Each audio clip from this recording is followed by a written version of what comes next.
Bonjour et bienvenue à Vivez l'expérience américaine. Mon nom est Julie Lesage et aujourd'hui, on va parler d'un sujet très controversé, le système de santé américain.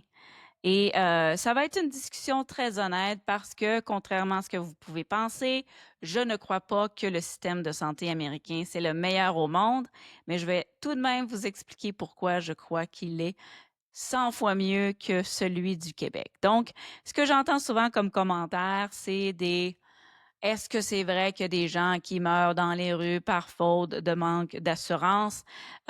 Pourquoi ils n'ont pas d'assurance?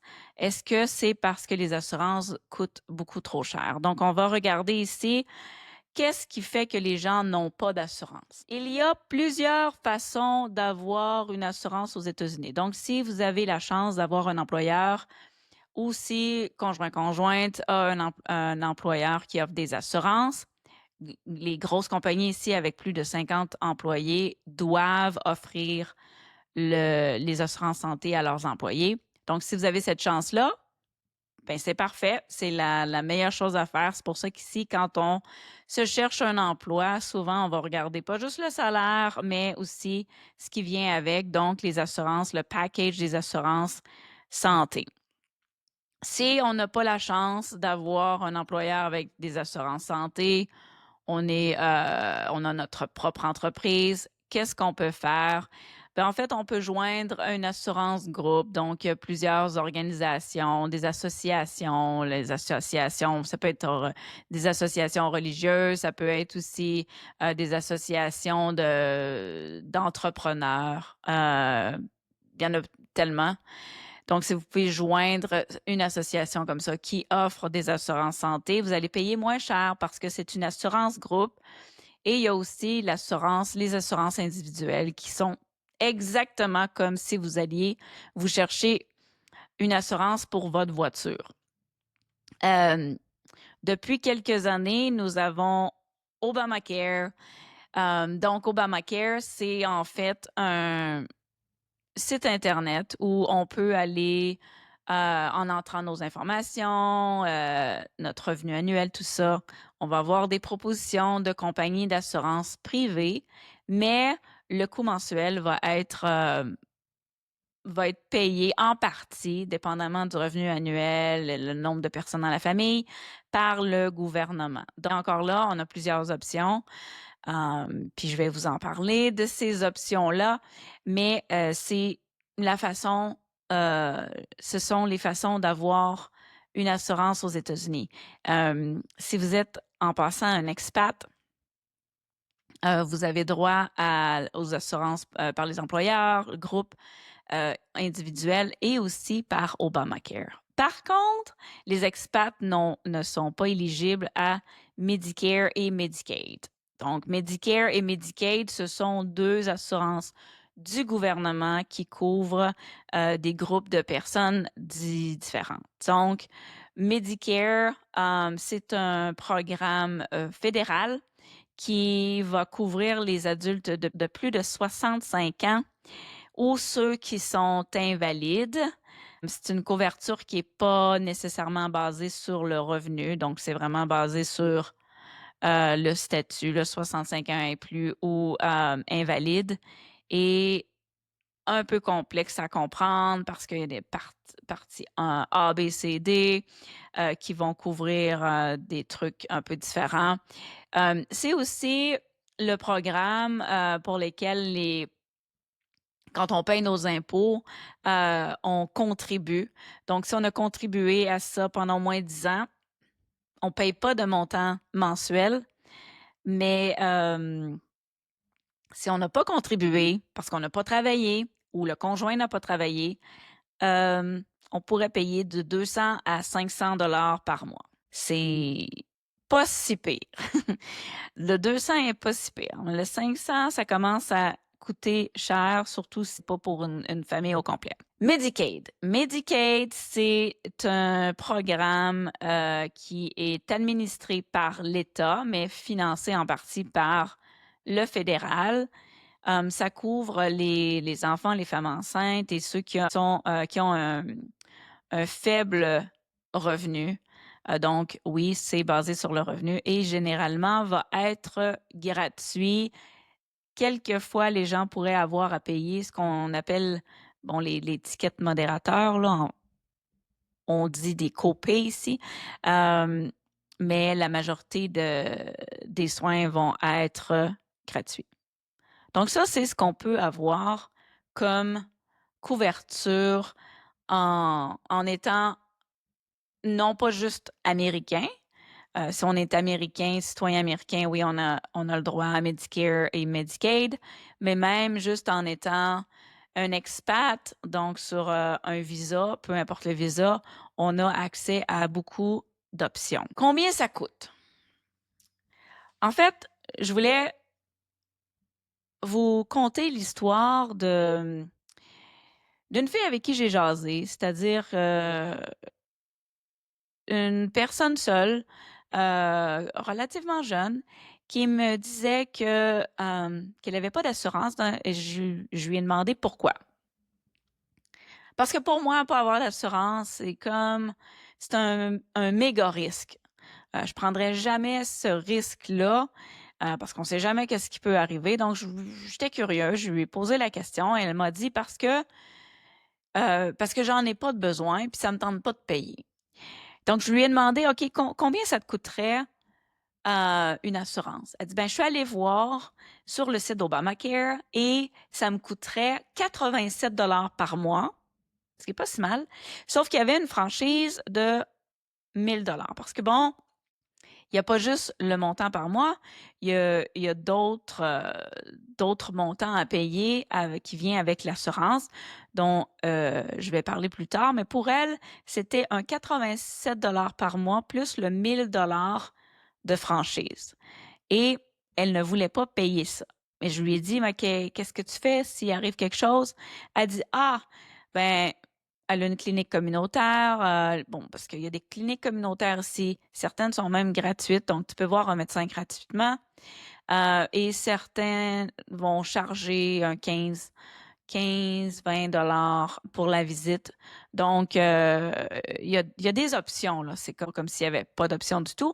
Et s'il arrivait quelque chose d'urgent, donc si, je sais pas, moi, vous faites un accident de voiture ou vous avez vraiment quelque chose de très urgent, que vous allez dans une clinique d'urgence, ils n'ont pas le droit de vous refuser comme patient et il faut qu'ils vous traitent et on va vous donner le traitement, on va vous stabiliser. Et ensuite de ça, on va vous demander vos assurances. Si vous n'avez pas d'assurance, bon, c'est certain que si vous avez beaucoup d'acquis, que vous n'avez pas d'assurance, on pourrait aller chercher vos acquis. Mais si vous avez vraiment rien dans la vie, ben en fait, on n'ira probablement pas, il n'y aura pas d'effort mis à ce, à ce niveau-là. Donc, ça ne veut pas dire que parce que vous n'avez pas d'assurance que vous n'aurez pas de soins. C'est ce que je veux dire. C'est la même chose aussi pour les femmes enceintes qui veulent accoucher. On ne va jamais les refuser, même si un accouchement, si on regarde la facture de l'accouchement, ça pourrait faire peur à plusieurs personnes parce que c'est pas gratuit. Donc, il y a des options. C'est ce que je voulais dire aussi parce que même les illégaux ont des assurances. Bon, ici au Texas, pas nécessairement. Donc, l'assurance médicale du Texas ne donne pas la chance à des gens sans papier de pouvoir avoir cette assurance-là.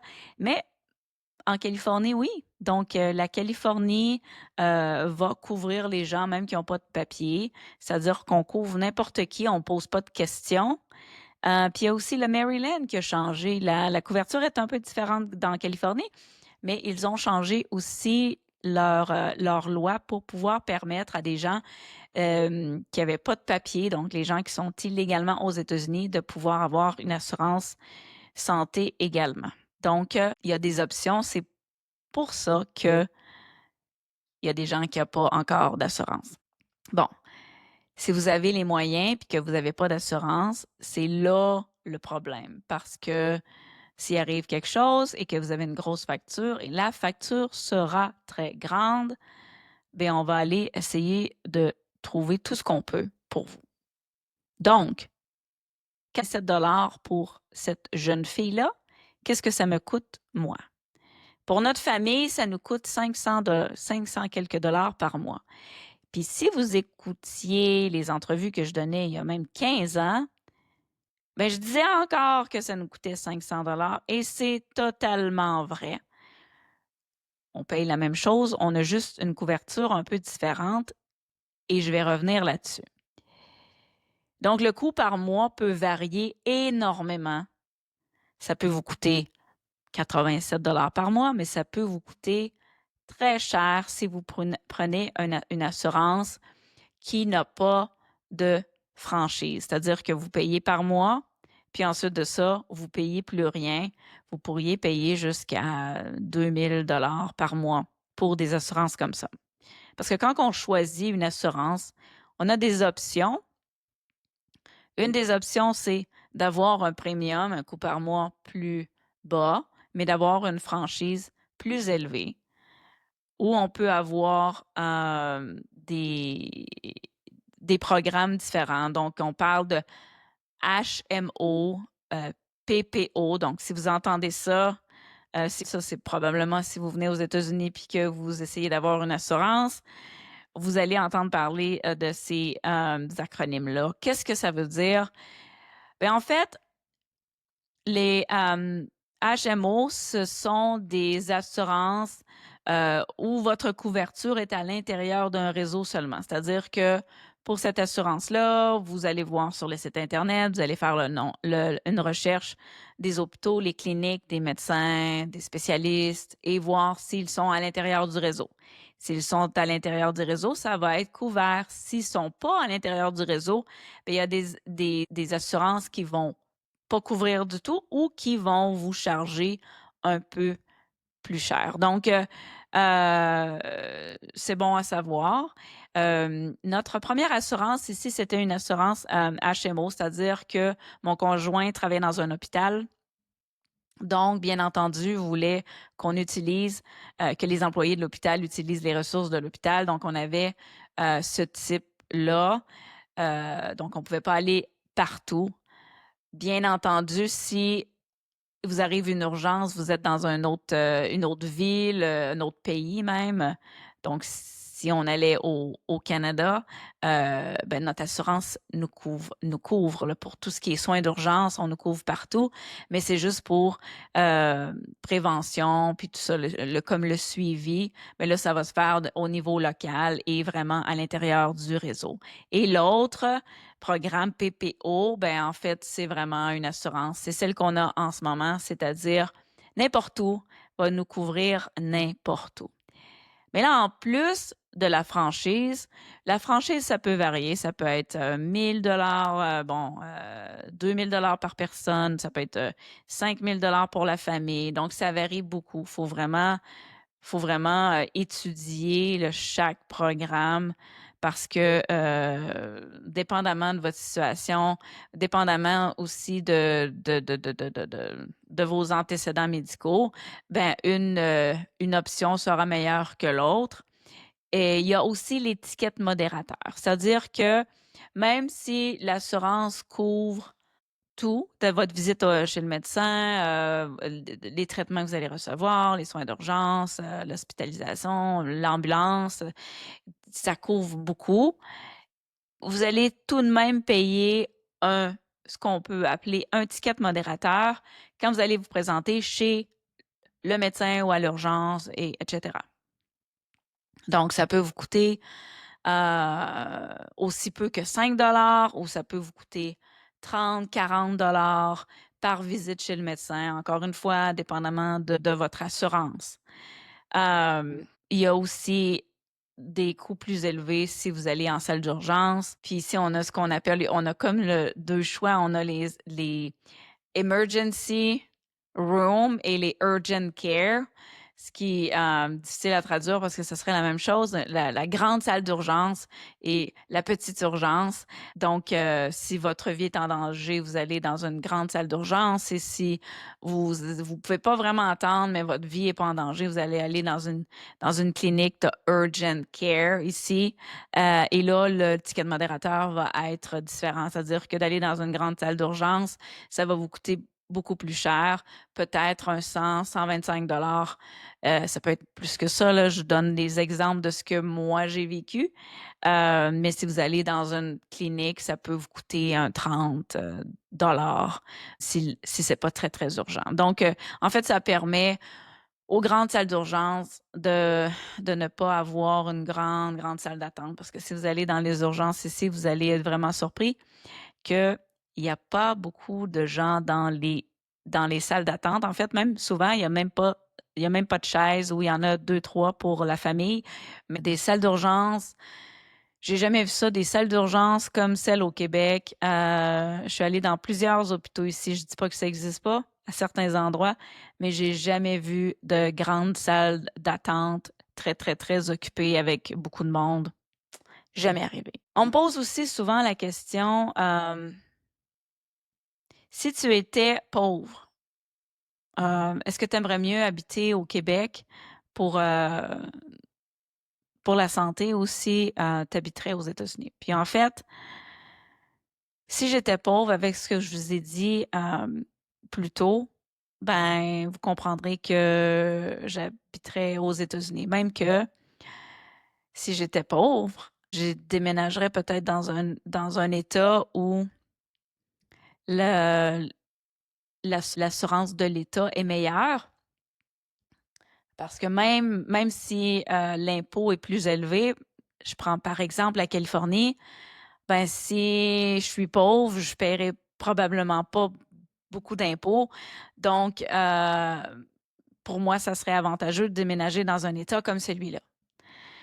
Donc, moi, avec ce que je connais du système québécois versus le système américain, les soins ici, même pour les pauvres, sont amplement meilleurs que les soins au Québec. Quand je dis ça, je n'essaie pas de dénigrer le Québec du tout, mais il faut vraiment voir qu'il y a vraiment un problème. Quand tu n'as jamais vécu les soins à l'extérieur du Québec, tu ne peux pas t'imaginer à quel point ça peut être totalement différent. Il y a des points négatifs au système de santé américain. C'est pas c'est pas toujours rose. Moi, j'ai comme l'impression, parce que souvent on dit, ah, mais moi j'aime ça parce qu'au Québec, tu es un patient, fait que t'attends, puis aux États-Unis, tu es un client, fait que les gens te voient comme un client, puis ils vont te traiter comme un client. Puis moi, je trouve que souvent, on est traité comme trop comme des clients. Je vous donne un exemple. Mal de genou, j'ai un mal de genou, je me présente à, bon, visite. Et rien de terrible, là. Puis en fait, c'était même pas chez le médecin, là, j'étais chez un chiro, et puis mon assurance paye le chiro, paye à peu près n'importe quoi. Donc, je me présente chez le chiro, puis on me dit, ben là, faudrait voir, tu sais, à quoi on a affaire, fait que je vais te faire passer une résonance magnétique. Mais tu sais, c'était pas un gros problème là, de genou, là, c'était pas, j'étais encore capable de marcher, puis tout ça, mais on m'a envoyé passer une résonance magnétique l'après-midi même. Je pense pas que si j'allais chez un chiro au Québec, on me dirait, Dan, je te prends un rendez-vous, cet après-midi, tu vas aller passer une résonance magnétique. Puis, ça a l'air vraiment hot comme ça quand tu penses, ah ben, crime, tu vas passer tous les tests, oui. Mais il y a un coût à ces tests-là. C'est pas moi qui les paye. Mais en fait, éventuellement, oui, c'est moi qui vais les payer. Parce que l'assurance qu'on paye à chaque mois, ça reflète tous ces diagnostics, les traitements, tout ce qu'on essaie de faire pour essayer de trouver quelque chose que tu pourrais avoir. J'ai comme l'impression que c'est même pas de la médecine préventive. Souvent, c'est vraiment de la médecine de découverte. On essaie de découvrir quelque chose pour pouvoir être capable de le traiter. Puis, même si je trouve ça 100 fois mieux que de ne pas être traité du tout, j'ai comme l'impression il devrait avoir un équilibre entre les deux, c'est-à-dire de pas essayer de chercher, puis d'essayer vraiment de trouver, puis peut-être que tu aurais ça, puis te présenter avec un mal de tête chez le médecin, puis que l'on dit, ah, peut-être que tu as une tumeur au cerveau, puis envoie, let's go, la batterie de test.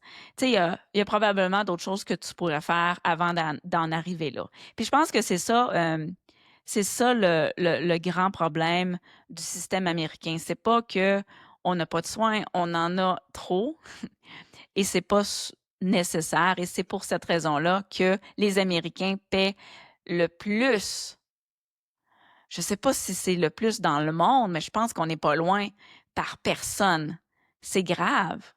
Et c'est nous, après ça, qui allons payer par des assurances qui sont plus chères, c'est-à-dire que maintenant, avec Obamacare, on a, oui, un coût par mois qui est pas si mal, mais on a des franchises, des gens qui ont de la difficulté à payer ces franchises-là parce que, bon, 2000 $ pour ma famille, c'est 2000 $ par personne, mais il y a des autres options. Puis bon, là, je veux pas compliquer la chose, là, mais la chance qu'on a, c'est qu'on a une deuxième assurance qui couvre la franchise. Donc, pour ma part, on a une assurance santé et une assurance pour la franchise qui est payée par l'employeur de mon conjoint.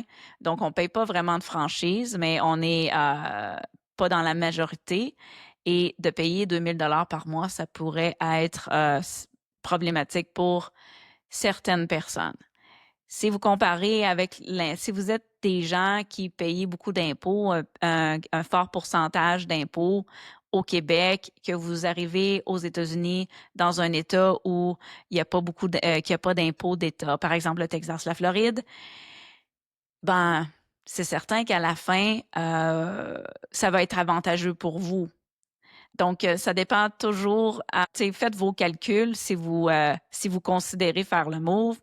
À savoir dans l'État où vous allez aller et c'est quoi la couverture dans l'État où est-ce que vous êtes, parce que ça peut vraiment tout changer. Si on essayait de régler, d'essayer de trouver des pistes pour améliorer le système de santé, bon, américain, comme je disais, je trouve que c'est pas le meilleur système. C'est tellement complexe. Il y a beaucoup de coûts également qui s'en vont de ce que je paye par mois. Il y a beaucoup de coûts qui s'en vont à l'administration. Donc, un hôpital, une clinique doit toujours avoir un département qui va dealer avec les assurances.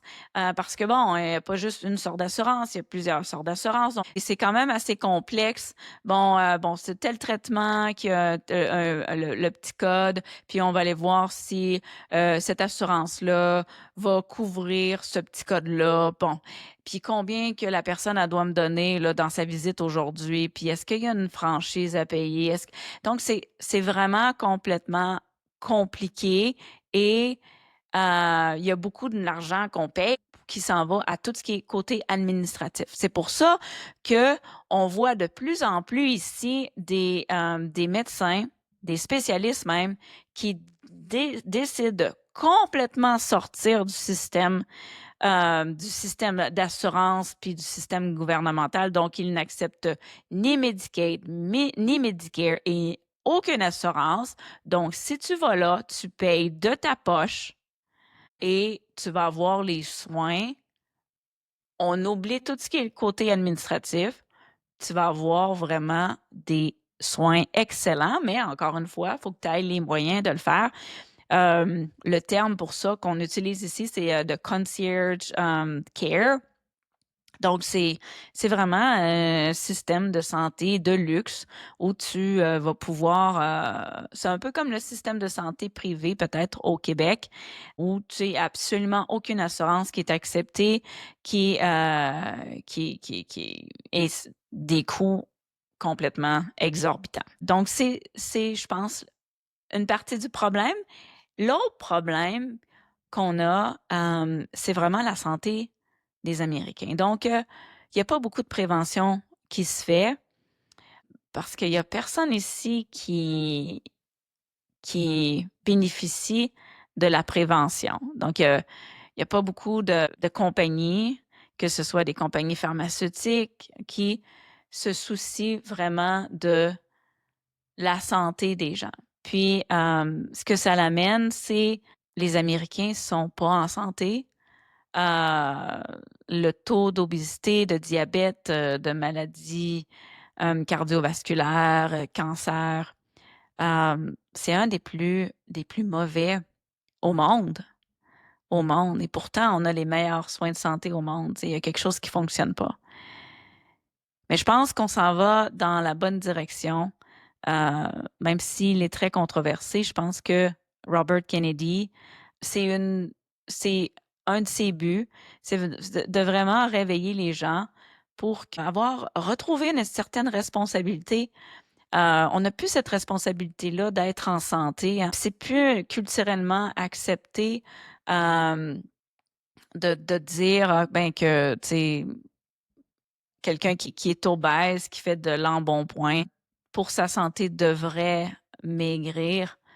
Quoique je pense que ça va changer parce que il y a quelques années, l'employeur de mon conjoint, qui était un hôpital, avait décidé à ce moment-là de ne plus accepter d'employés fumeurs.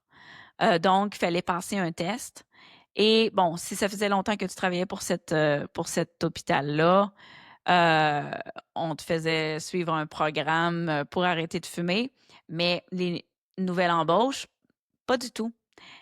Donc, et ça l'a passé en cours parce que ce n'est pas de la discrimination, c'est un, si c'est une caractéristique qui fait que les coûts de la santé, parce que cet employeur-là paye le coût des assurances santé pour les employés. Donc, si ça coûte plus cher, l'hôpital a l'avantage à demander que leurs employés soient en santé. Donc, je pense que si eux ont été capables de le faire, c'est un gros hôpital, et, bon, et avec beaucoup de moyens probablement. Mais si on s'en va dans cette direction-là, ça veut dire que les employeurs pourraient refuser des gens parce qu'ils ne sont pas en santé. Donc, ce ne serait pas les assurances qui le feraient, mais ce serait l'employeur directement. Éthiquement parlant, je ne crois pas que c'est la meilleure chose à faire, mais je pense que la, la réalité, c'est que on doit, en tant qu'individu, se responsabiliser nous-mêmes avec notre santé. Je pense que ça serait, c'est ce qu'ils sont en train d'essayer d'instaurer aux États-Unis. Ça va prendre des années, mais je pense que c'est un pas dans la bonne direction parce que les coûts de santé sont exorbitants. Donc, vous avez probablement vu des femmes accouchées césariennes avec des factures de plus de 50 000, même pas de césarienne. Dès que tu mets le pied à l'hôpital, ça te coûte très, très cher. Et on va tout se faire passer la panoplie de tests. On va appeler tes assurances. Puis moi, je le sais parce que j'ai des assurances, des excellentes assurances.